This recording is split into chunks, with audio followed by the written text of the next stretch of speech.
On a spring morning in eastern Goochland County, the soft chirp of the birds is masked by the roar of a chainsaw. Split, roll, throw. That's the order of things for this dedicated group at an old wood yard. We call ourselves the Woodchuckers because we chuck wood onto back of pickup trucks. Vernon Fleming is their president. Haven't had a dull moment since. Every Saturday, October through April, While the crawling creatures are not present, Fleming is joined for some good old-fashioned exercise by fellow Rotary members and volunteers, young and old. we've got an 89-year-old out splitting wood behind me. We've got an 18-year-old college freshman who's here splitting wood. And that's not just any 18-year-old. Yeah, that's my daughter. Nevaeh Fleming has chosen to spend her spring break on a splitter surrounded by dust. Yeah, it really calms me. Working hard and helping others, values that have been ingrained in her from a young age. As a family, it just brings us closer together. It's just a lot of people that you see in need. The Flemings' efforts assist more than 30 families who rely on this oak, cedar, and maple to heat their homes. Many of us can just turn on the thermostat and enjoy the comfort. Others have to get wood, and it's very difficult if they're on a limited budget, have to buy it. We try to market out to the community to say, that, hey, we've got this kind of assistance available if you need it. Sally Graham is the executive director of Goochland Cares. She connects the Rotarian woodchuckers to people who use firewood as their primary heating source. Really, in a rural county, I think a lot of it's about trust and a lot of it's word of mouth. And Graham and the group have earned the trust of this man, 69-year-old Louis Waddy. And Goochland Care has been a friend of mine. He and his 26-year-old son Clarence drive to the woodyard regularly to pick up their pile. When I come in and blow the whistle, they'll throw wood on the truck all the way down to the Goochland Courthouse. Mornings are cold and bills are tight, but Waddy finds warmth here. They're on lifelong. I budget like everybody else does. But when it comes down to guys that's giving their all out here, and if you require to get it, why not? This team of volunteer lumberjacks These guys are good. has become part of Waddy's family. It touches my heart. And in this rural county, it's all about family I love my son. and community, We do love Goochland, and we love serving. warming homes and hearts through hard work.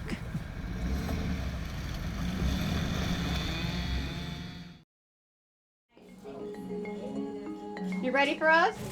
Welcome This is how I live, to Willie Gale's room. and they are my lovely flowers. It's what one might expect in a nursing home, small but tidy.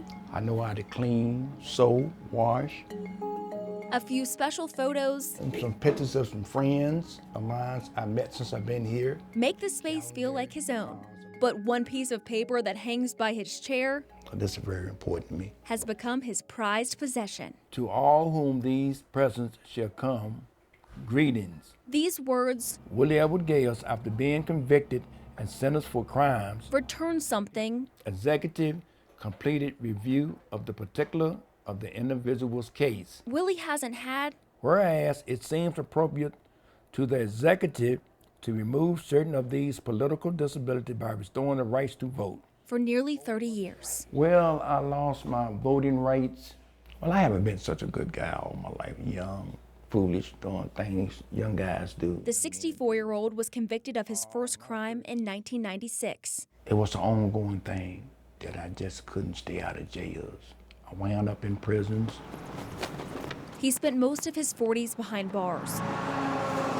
No family, no friends. I don't even want to think about it. But by 2009, the Mecklenburg County native was released from prison and returned to his job in Richmond as a builder. So I got away from all the drama and the crazy mess, and I was like, man, it's time to quit, stop. His past in the rearview mirror, but Willie was still alone. In 2017, he battled colon cancer. And I wouldn't wish that on nobody, not even my worst enemy. And a toe amputation in January 2023 landed him here. Hello, how are you? Chase City Health and Rehab. I was feeling some kind of way when I first came here. Giving up his independence, a tough pill to swallow. Don't you say nothing about my feet. That's the way I was feeling. That's the way I was thinking. But it didn't take long for Gales to recognize this place gave him something he'd been missing. It feels good to interact with people again. People like Don't get jealous, man. bingo rival Ernest Robertson, The fun, the thrill of the game is waiting for that last number. whose room is just a few doors down. Because I know everybody and they know me. Born and raised in this 2-square-mile town, Robertson shares a past with Gales that isn't just fun and games. I was 42 years old and I got arrested for selling crack. The now 73-year-old served a total of 18 months in jail and finally got off parole in 1999. But he wasn't free from his battle with substance abuse. Sometimes you can look in your mirror and look at yourself and you don't like what you see. You get tired of looking at that. Foot issues last January eventually led Robertson to seek care at this facility. Oh, I was a mess. Ornery. Just didn't want to do anything. But his friendship with Gales, You know, we share our story with each other, you know. So that, I don't know, man. It's just that it don't start me to crying. I'm easy to cry, so.